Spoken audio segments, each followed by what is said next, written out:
I warmly welcome you, Your Holiness. We are delighted to have you on our program. You have visited the Monastrial Tibet Institute many times since the early 70s. What is the significance of this institute for the Tibetan Buddhism? Firstly, Switzerland offers about 1,000 Tibetan refugees provide their new home. So, quite a big Tibetan community. So, Buddhism is part of Tibetan culture.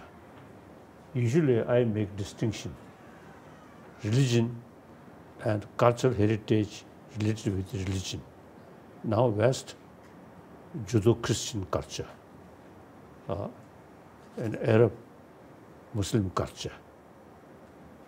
Similarly, in India, many different religious traditions. In the Tibet case, I think 90% of Tibetan are Buddhist. So, our cultural heritage very much related with Buddhism. So therefore, it is worthwhile to have one center, Buddhist small center, because large number of Tibetans now settling here. So there are small institution useful. So I consider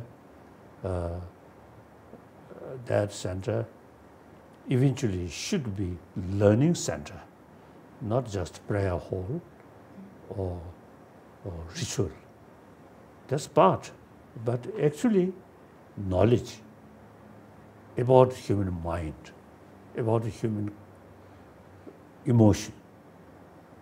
This I consider is a academic subject, not religious subject. Since naturally, since Asian Indian tradition, the religious practice is transforming our mind, not through prayer, but through training.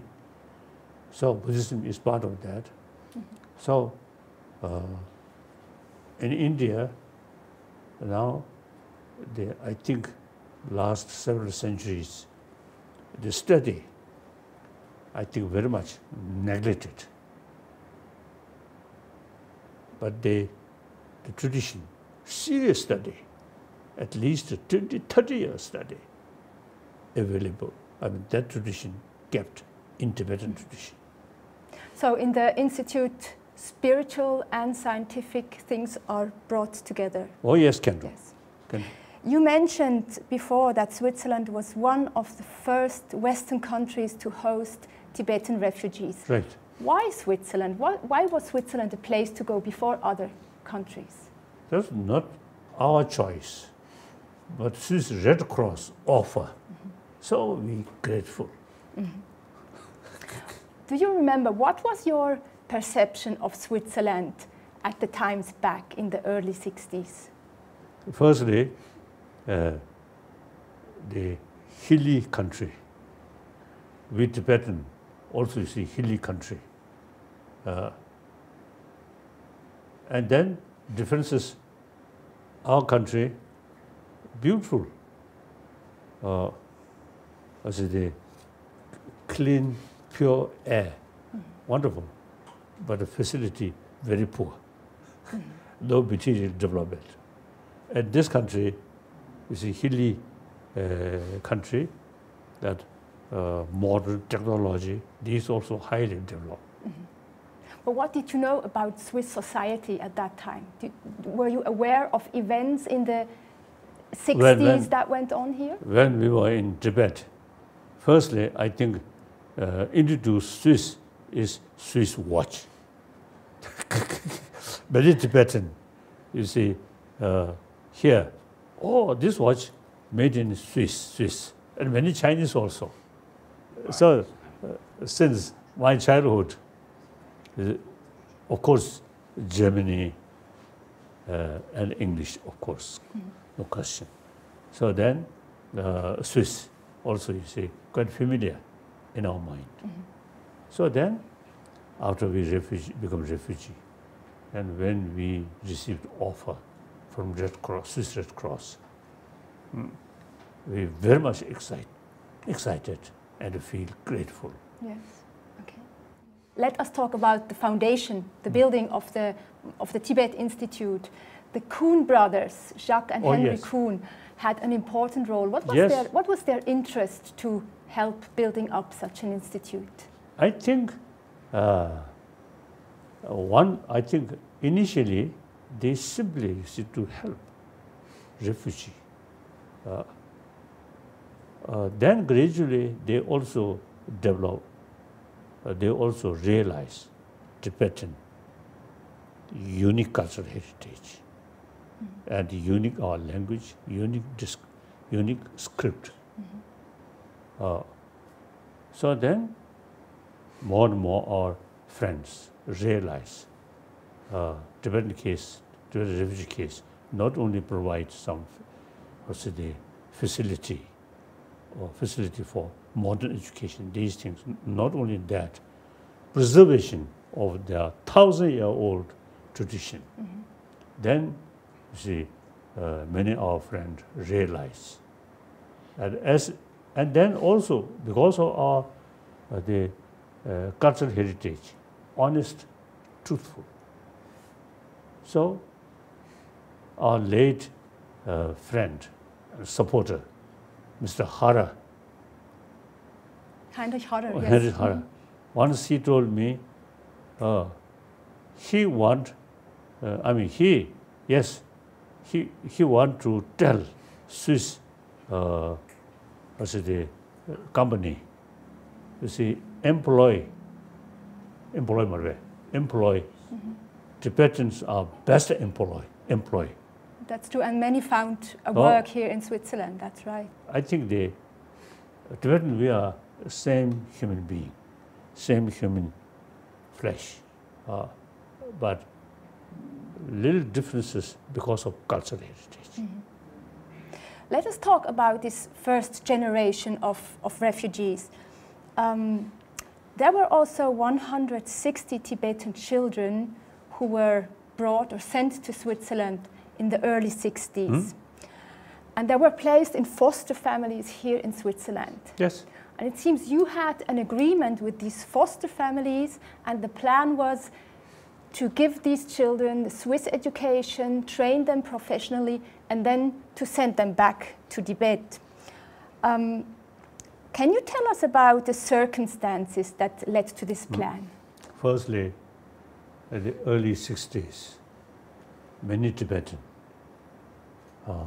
their way to earn is road worker. Yes. Road worker. I have been where they're working. Their children, condition terrible, and many died. So such occasion, the Kasa, Kimzanti, Ashman, you see, offer to help Tibetan children, and he find out individual family who can adopt Tibetan child. So when he come to Dharamsala, I think few occasion, then at that time, my elder sister, who look after these children,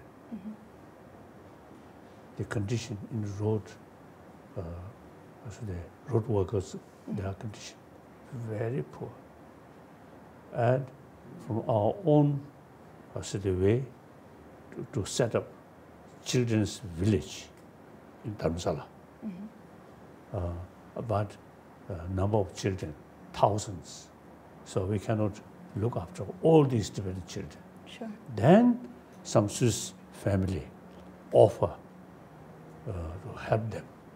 Then we are very much appreciate. Then you should send some children. At that time, some people criticize. Yeah. young child is adopt one Swiss family, then eventually they may lose Tibetan language or these things. Yeah. But then it is better to alive than die in road workers camp. Yes. Like that. So therefore, that also is the main reason. And then these Tibetan children who adopted different family, most of them, I think, remain as a Tibetan. Then eventually they become very useful. That was your plan, that was your intention, but yes, the plan failed. We know today that hardly any one of these children returned back to Tibet. Instead, they had troubles. And then some return yes. To India. Return to Tibet, for the time being, difficult. There's no freedom. And actually, some Chinese hardliner, their main sort of concern is how to keep Tibet as a part of China forever. So when they see the separate identity, Tibetan, different language, yes. Different culture. Yeah. So they really try to minimize this unique Tibetan identity. So therefore, for the time being, the return to Tibet, very difficult. Very difficult. Let's stick a little bit to these children who are nowadays in their 60s about. We know that many of them had big struggles with their identity. Many were separated from their siblings and from their parents as well. Can you relate to the distress, to the painful biographies they were going through? That's why, firstly, quite a big Tibetan community here, and then like Rigon institution, where they can get that and learn Tibetan culture and discuss among them. So these are useful. But some of them broke with the Tibetan culture. They did not want to adopt the cultural heritage because they had the struggle being Swiss in a way and being Tibetan in a way. So do you understand the needs of these people today? Yes, some certainly. They find difficulties, physical, when they look mirror a Tibetan face, black hair. But the home where they live, Swiss, European, and education, European education. But okay, still we are same human being. There's not much problem. Do you think they need a sort of a dialogue with Your Holiness to work on their biography and on their life stories? I think we have here, you see, organization, and including Rigon institution. So you see, I think eventually, you see, we should have some program, 1 week or 2 weeks, gather such children, and including their first parent, and some discuss. You are referring to Rigon, but you personally, would you be ready and prepared to open up for a dialogue personally with them? Personally, I'm leaving day after tomorrow, day after where? After 3 days. So if there is a chance, I'm very happy. Okay. But now, no time. Okay. I think, or different institution. Then, I think tomorrow I'm going to speak to Tibetan. Marve, Sanyi. Oh. So I may refer about this problem. Okay. No problem. Okay. Still, if Swiss people or something alien, then different. But you are the same human being. That's right. Mentally, emotionally, physically. Yes. Therefore, some people marry with Swiss person. Yes. Okay, no problem. The Rikon Institute was founded in 1986, and the year of 1986 marks big societal revolutions in Western countries.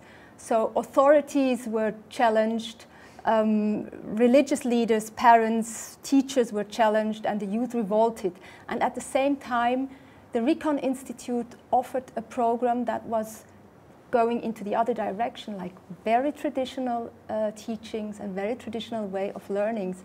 Were you aware at that time that these two things are going into complete other directions?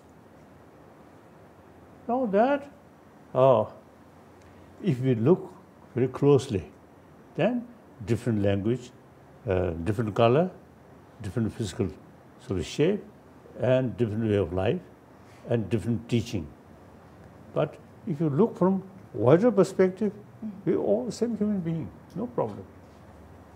And actually now, in then you see 20th century, unlike the beginning of 20th century, much change.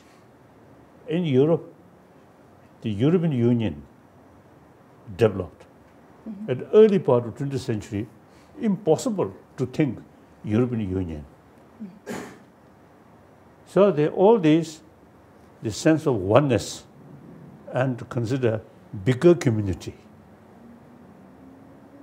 So I very much attracted, you see, that European Union spirit. So, the fundamental level, we all same human being, mentally, emotionally, physically, as I mentioned earlier. We are same. Can I ask you one final question? Sometimes we set goals in our life that we never achieve, and sometimes we achieve something that we never aspired for. Is there such a thing in your life? Oh, yes. As a refugee, lost our own country. That brought a lot of new opportunity. If I still remain inside Tibet, I become very orthodox Dalai Lama. Too much sort of official formality. As a refugee, very, very helpful. I feel, as a refugee, I truly become just genuine human being. In orthodox, traditional way, isolate Dalai Lama from the community. Then Tibetan also, I think, as a refugee, firstly, opportunity, a better opportunity to study modern education and modern knowledge. Now, number of Tibetans who come from Tibet, who born in India, now quite number of them quite profession. And meantime, we also carry the 1,000-year-old our tradition, knowledge here. Now, in past, I think in order to become scholar, 20, 30 years study. Now in India, at least 20 years study. Then become fairly good scholar. So about 10,000 monk students and also few thousand nuns now study seriously, now become good scholar. And they become combine they become scholar for what? Huh? They become scholar for what? What? For scientific subjects or for traditional teaching? Everything. This I refer our own 1,000-year-old tradition, knowledge about mind, about emotion. Now these days, I'm telling people, as a result of deeper experience, meeting with other people, it's a world passing through some kind of emotional crisis. So prayer to God, not much help. And what's it? Drugs, alcohol, not much helpful. Only through training of mind. So today we need hygiene of physical, we already there. Now we need hygiene of emotion, should include, without touching religion, simply on the basis of scientific finding. Okay. So that we are doing. Yes. Say that Buddhism, some scientists say Buddhism is not religion. Buddhism is science of mind. And nowadays, some Chinese scholar, they described Tibetan Buddhism is a very scientific religion. Okay. Okay. Because you see, Buddha himself, you see, made clear, oh, my follower, monks, scholars, should not accept my teaching out of faith, out of devotion, but rather thorough investigation and experiment. That's a very scientific way of approach.